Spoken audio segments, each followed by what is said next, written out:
And that was literally the first video that ever went to 1 million views on my channel. Wow. Because there was a need for it. People were typing it in just like me at first, but there was no results. I take great pride in the videos I produce because I'm truly there to help you learn how to build. What I have found that is the most genuine and the most engaging is when businesses can incorporate humor, because it shows that you have a personality, and it shows that you're not just trying to placate to the fact that they're trying to sell you something. Not everything you do is going to be loved and adored. But again, like you said, if you have haters and you have fans, keep going. You're doing something right. What would you say to a local business that wants to start creating content but doesn't know where to start or what platform or what to do next? What I tell anyone and everyone that wants to really try social media and see where it takes you is...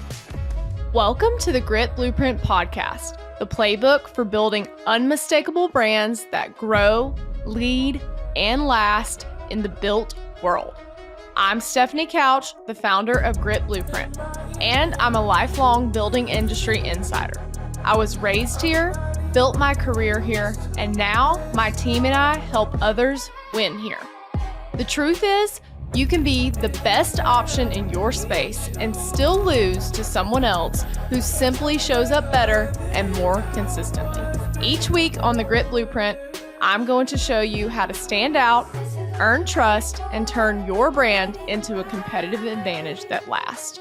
If you're ready to be seen, known, chosen, and become unmistakable, you're in the right place. Let's get started. Welcome to the Grit Blueprint Podcast. I'm your host, Stephanie Couch, and I'm here today with a really special guest. I have got an amazing social media influencer, brand builder. Brent, welcome to the show. Thank you so much for having me. And you have channels on different platforms with over 4 million followers, but you are in the construction industry, and we're here today at Amazing Market, Do It Best Group, and True Value. What's your experience been so far? It's been amazing. I love these shows because there's always just so many unique items. I love finding those hidden gems. I love finding the innovations along the way that you haven't seen before. I just saw a brand new bucket, 5-gallon bucket that is shaped unlike any other bucket I've ever seen in my entire life. Okay, I'm intrigued. I'll double click. Yeah. So I can't wait to find more. What is it shaped like?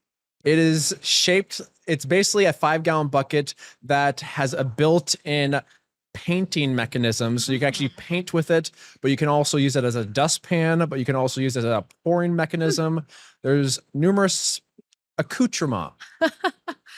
Who knew buckets could be fancy, right? I know. I love it. Okay, well, we're going to talk today about everything social media, everything how to grow your brand, what to do to get attention and convert hopefully buyers in your store. But I want to start with your story. So tell me a little bit about your background, because you actually came up in the construction world. You actually know how to do all the things that you're showing on your channel. And you started this to show people how to do DIY. So tell me a little bit about you and your journey. So I've actually been in construction for 20 years, you know, in some form. So I was a laborer on a job site. I went to school for construction management, worked for GCs, subcontractors, and I personally love physically building. Like if I'm not physically building, something is not right. Yeah. Just because personally for me, I'm dyslexic. And so I just gravitated to being physically active with my hands. And I always loved just doing things around the house, woodworking and so forth. And I bought a house back in 2010 and needed everything.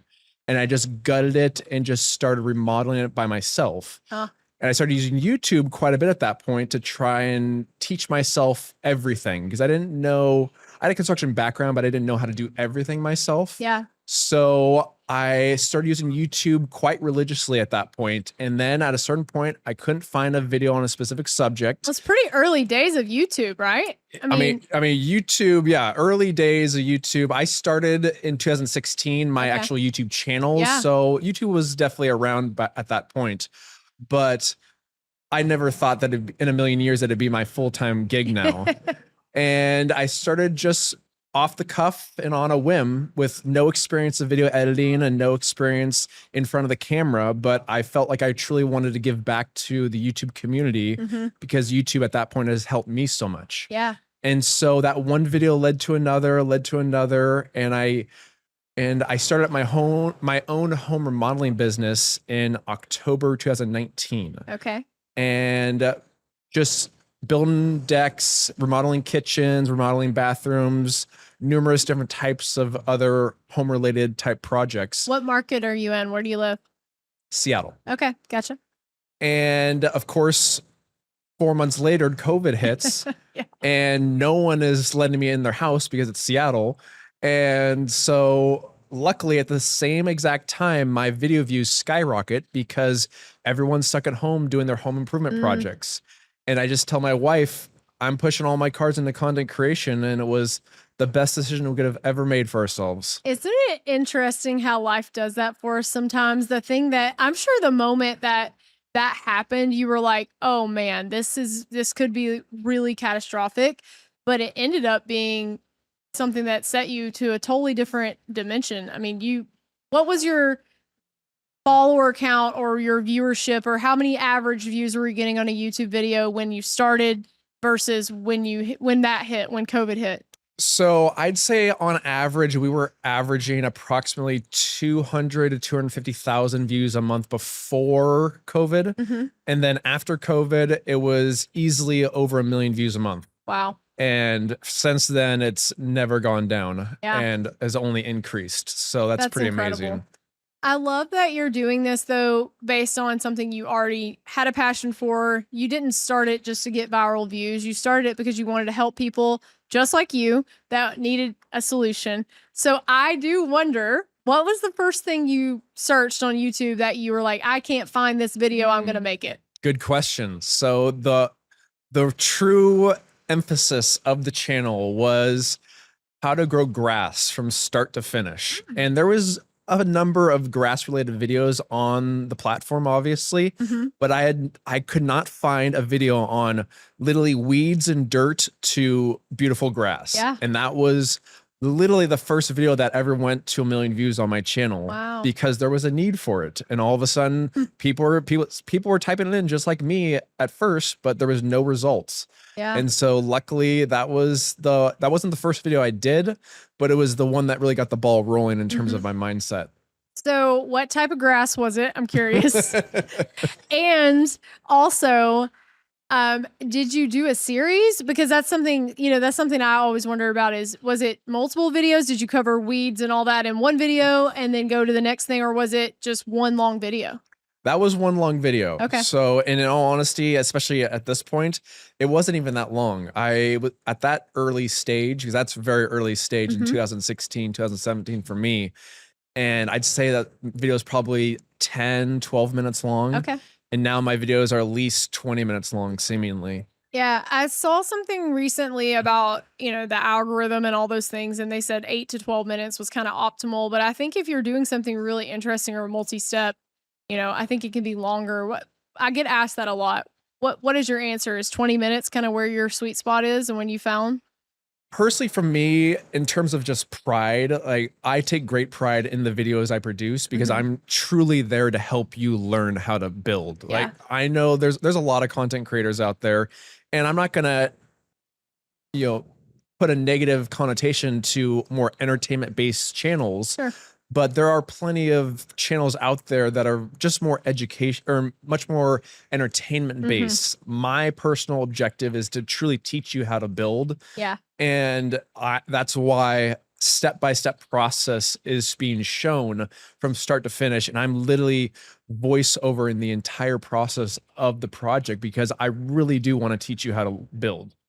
One of the most interesting things to me, though, is that you're not doing entertainment necessarily for the sake of entertainment, but I think our brains find those processes the most entertaining thing, because I will watch a concrete finishing video where someone has a trowel and they're moving it super smooth, to get it beautiful and perfect. I'll watch that for hours if I can. It's so entertaining. And woodworking videos, what is more beautiful than something like walnut with a router?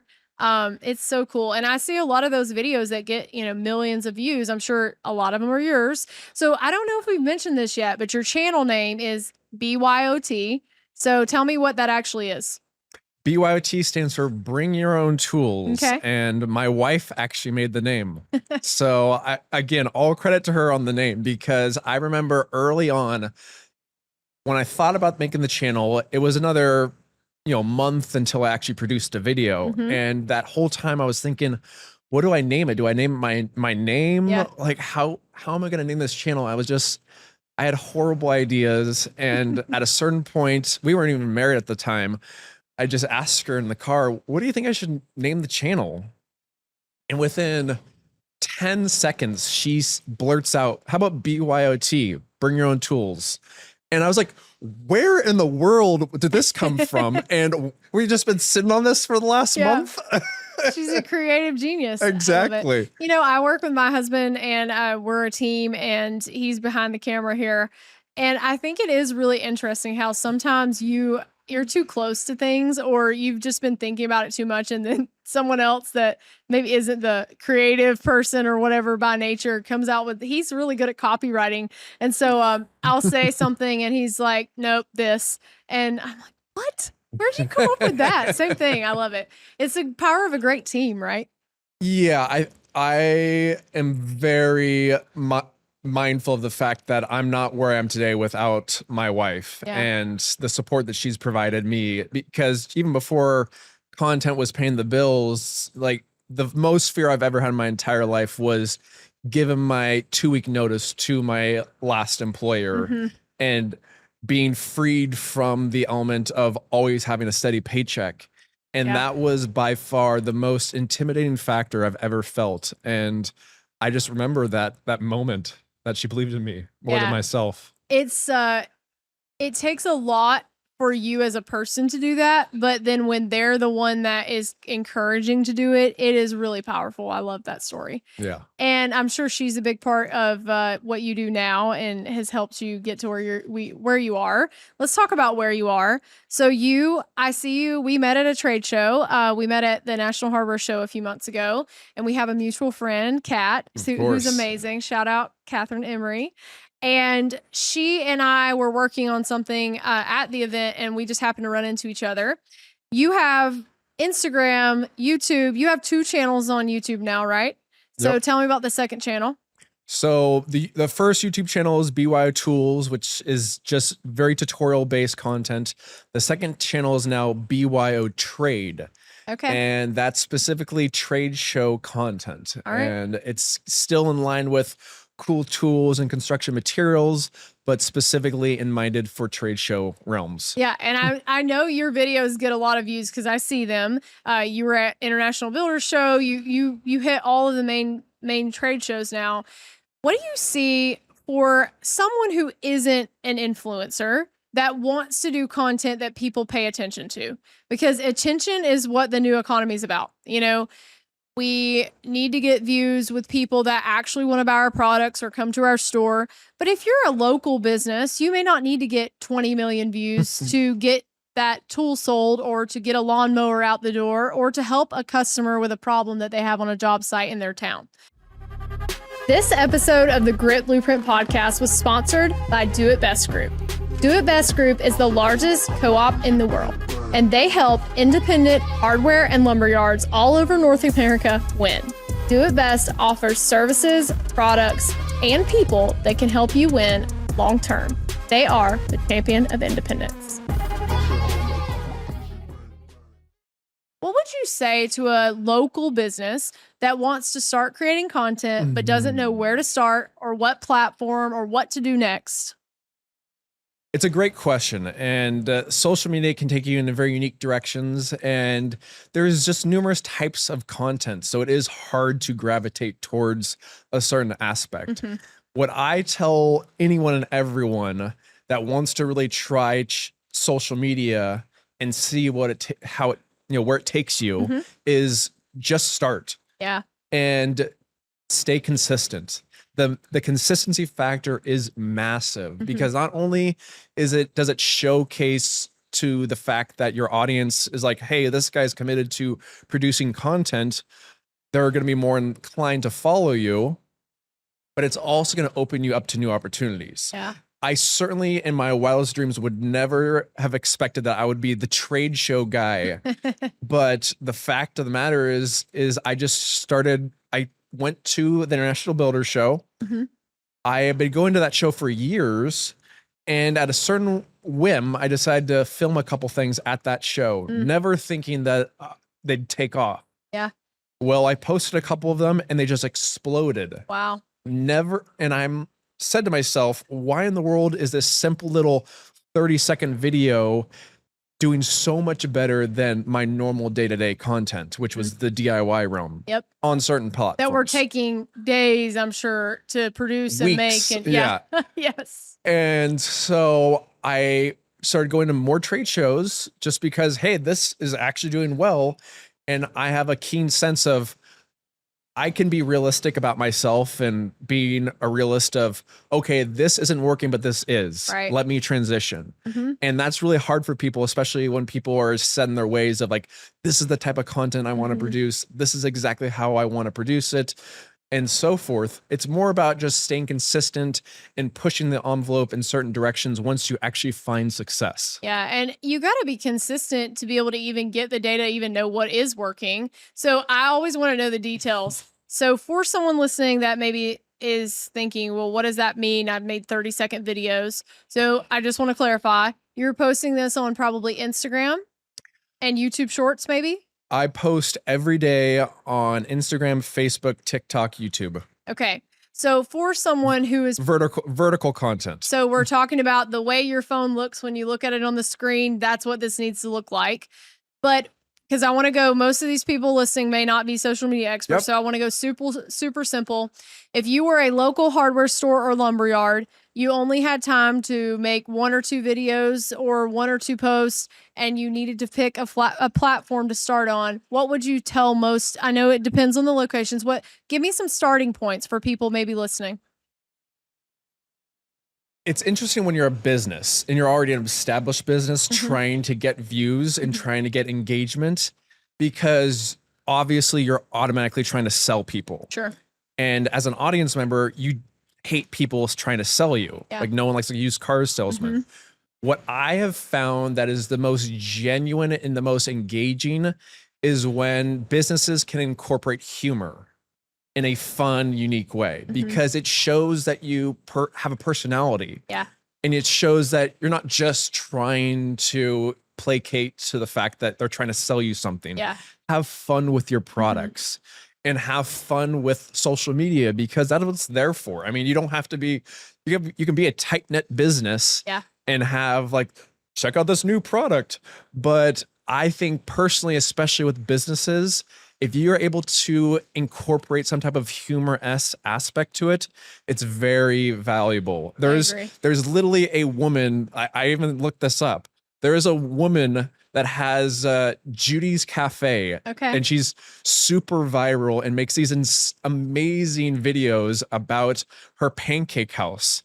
I've never wanted to go to a pancake house more. It's 4 hours away, and I'm trying to figure out whether or not I rent a car to go to this pancake house. Yeah, from here.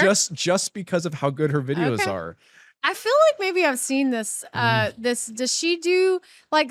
It may not be the same person, but like stages photos with. She kind of gives them something, and then she's putting them in the video, the customers, without actually telling them she's in the video. This may not be the same one. I don't believe so. She's like, can you hold this broom? And then they take pictures or video of the person holding the broom. They think they're just like helping an employee out, and then they're all of a sudden in the video. So like I think I've seen that one, but it is different. Okay, yeah, they're not in on the joke. There's a great. I actually had a conversation with him a few weeks ago, but there's a great hardware store here in Indianapolis, and you got to check this out. It's called Sullivan's Hardware. They do hilarious videos, and they do go viral a lot. And the guy that owns his name, Pat Sullivan. He's the 3rd or 4th generation hardware store owner, and they do a lot of events. they have a beer garden in their location, and they do some really funny stuff. Like he does the coleslaw fest. He has like his employees will do videos or reels where they're riding a grill through the store. And they'll have like they see me rolling, they're hating, and it's like everybody thinks that's funny. And you've got a lot of things that are not so serious in this business, in any business, really. There's a lot of people that like to laugh. I don't know anybody that doesn't like to laugh. Now, maybe what you think's funny and what I think's funny is different, but like you said, try some things. So what about the person who, these are the objections I feel like I hear sometimes. Okay, well, but I am a serious business and I do want to build, people's respect and reputation. What if people think I'm stupid because I post dumb stuff on social media or I post funny stuff on social media? What would you say to that rebuttal? There's always going to be a hater out there, whether you post a quality video that's very serious or a funny video that's very serious. I assure you, as someone who gets thousands of comments a day, that there is always going to be a hater. And it is what it is. And the elements that I've come to as far as a resolution for that is the fact that I love negative comments now because I love the back forth tussle between people that love it and people that hate it. And the more people that love and hate, that means there's going to be more engagement. And if there's more comments on your video, that whether they love it or hate it, the algorithm catches that and promotes it because YouTube, Facebook, TikTok, Instagram, they don't care if people are writing negative comments. They just care that there's engagement. People are staying on that video longer. My number one video on any platform is a caulking finger. That is literally a 6-inch long piece of plastic with a finger at the end of it, a plastic finger that's for caulking joint lines, crisp joint lines. That on Instagram alone has 50 million views. And the comments are quite entertaining. I'm sure. And I literally sold out his entire stock on Amazon and then started selling thousands of dollars worth of their product on their own website. Wow. And it just showed that, okay, there might be plenty of negative comments and there are plenty of people that are not going to purchase that, but there's also plenty of people that are. Yeah, I have a few thoughts on that. Being lukewarm is where you don't really get love and you don't really get hate. Nobody cares about you at all. I can't imagine anything worse. But I am a girl wearing pink leopard print with a pink hat. So obviously that's not exactly my vibe. But I will say, I post mostly on LinkedIn. Right now, that's been my platform. So I'm going to get some pointers from you on other platforms. But LinkedIn is more B2B. It is more serious. People think it's changed a lot in the last few years. People used to use it as just a resume when you needed a job. But that's not really what it is now. However, you still get some hate. So I had a guy one day, brace yourself, because this is unbelievable. He posted on my thing and said, "I hate your hats. You look stupid."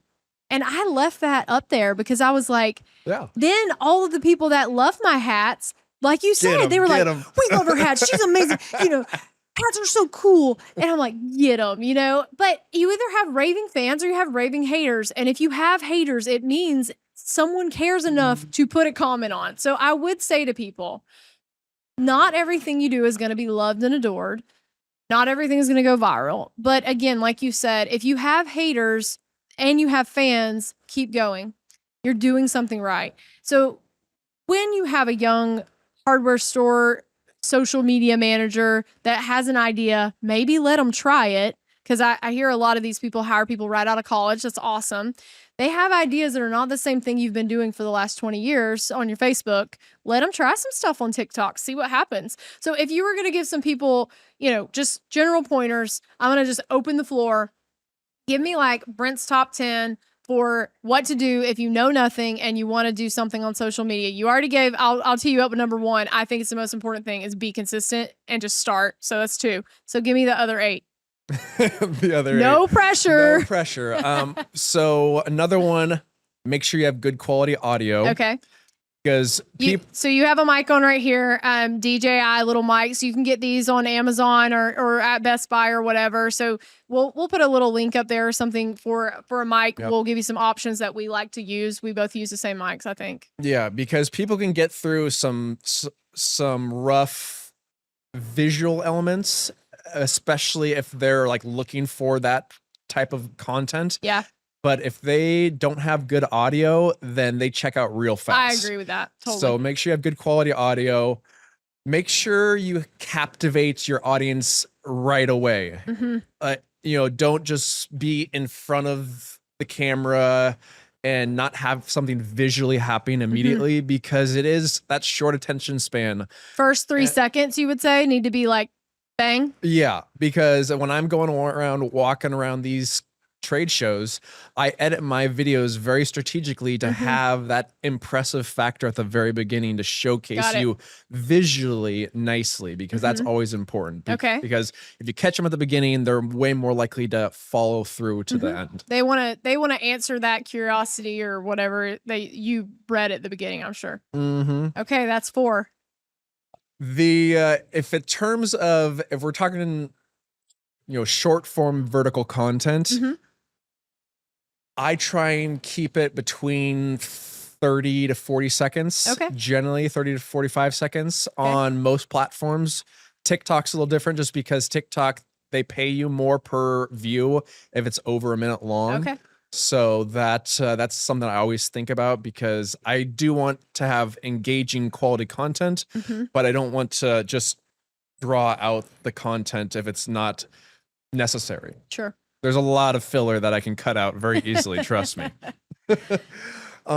If you're a business, obviously you can talk about, hey, I'm Jeff from yada yada store here at having a deal going on. But generally speaking, you don't need that. Yeah. If people are truly interested in your platform and finding you, make sure you have your address in your profile page. Make sure you have a link in your profile page to find your business. That's a good one. You do not need to say your name. You do not need to shout out your business, because if people truly are engaged with your video and your audience wants to find you, the people that are actually engaged will find you if you at least have the link to your website or an address. Okay, gotcha.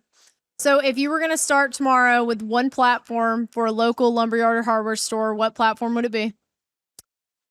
I'd say the most valuable one for a business itself, I'd say, is Facebook still, just because the people that are avidly going to hardware stores generally going to be more prone to finding Facebook, and Facebook, you can provide a bit more information to your business. I'd say, especially in the B2C channel. Yeah. I'd say upfront and honest, TikTok is the fastest growing one that I've seen, because Facebook, Instagram, and YouTube were always very slow growth. And sometimes I had massive jumps, which I did, but it took a considerable amount of time to get there. Yeah. TikTok, I was at thousands of followers within a couple weeks. Wow. And then 100,000 followers within months, which was just crazy to me, which I hadn't seen before. Wow. So the goal for a lot of B2B channel is not to go viral. It's to get contractors or builders or people to come in and want to do business with them for years to come. So how do people do that? In terms of just getting consistent customers? Yeah. Like a contractor, you were that contractor, I think viral videos still can work for that, but I don't want people to feel like if I can't get 1 million views, I shouldn't do this. And I do feel like a lot of people in our industry feel that way. Like, hey, if I can't be BYOT, I might as well not try. And I don't think that's true. So tell me what your thoughts are on that. The element, it is a good question, especially for businesses. And it really does take the strategic mind to realize, okay, even if I have a small audience, that small audience could be a very dedicated audience. And that might be even more valuable to businesses than even massive audiences like myself. Because to be quite honest, I don't even put myself in most of my content other than the DIY tutorial based content. The vast majority of the content I produce now has nothing to do with me because I want to still keep it educational to give the product the best light possible. Yeah. I keep myself out of it because the person that's in front of that booth knows their product inside and out, and they're always going to be more genuine in providing more value to my audience because of that. Yeah. And so I think that's valuable, but it also takes away for the fact that I can't really sell myself sometimes. Yeah. But also think about when you're posting a video, take a look at how many shares it is, how many shares there are, because that's what I really find valuable with content is even if it has 1 million views and 10,000 likes, that doesn't mean that the video might be getting to the right people. Take a look at the shares because those, if someone actually likes the product and is sharing it to someone, that means that they thought so much about that product that they want to share that product with someone they actually enjoy and appreciate. And the best case in point with this was that I had a business reach out to me ahead of time from World of Concrete, and it was an aluminum concrete form business. They had never done anything hardly at all on social media. And I stopped by their booth and I posted about their product because I thought it was a cool product. And it went super, I mean, it didn't even go crazy viral. It had hundreds of thousands of views, which for me is not insanely viral, but it had a ton of shares, and their phones were ringing off the hook with their product line, because if someone sees a product that's very dedicated to that business, concrete formwork, that means that they know someone in concrete that is interested in forms. So that means that those shares are very valuable to that audience. Very niche market, but when they need it right then. Exactly. That's awesome. Well, I'm excited to have the Do It Best members and all of the people that listen to this be able to use some of this. I want them to take away one big takeaway and just try one thing. You don't need to do everything. You just need to do one thing. So that's what I want to leave with. Thank you so much for joining me. And I am excited to see all the amazing content that gets posted from this show, because there's some pretty cool stuff happening here today. I've already seen some amazing products and cannot wait to post them. So Thank you for having me. Well, thank you so much. And we will see you next time on the Grit Blueprint. Thank you for listening to the Grit Blueprint podcast. If this episode helped you think a little differently about how to show up, share it with someone in your building world who needs it. If you're ready to turn visibility into growth, then head to gritblueprint.com to learn more and book a call to talk to us about your growth strategy. Until next time, stay unmistakable.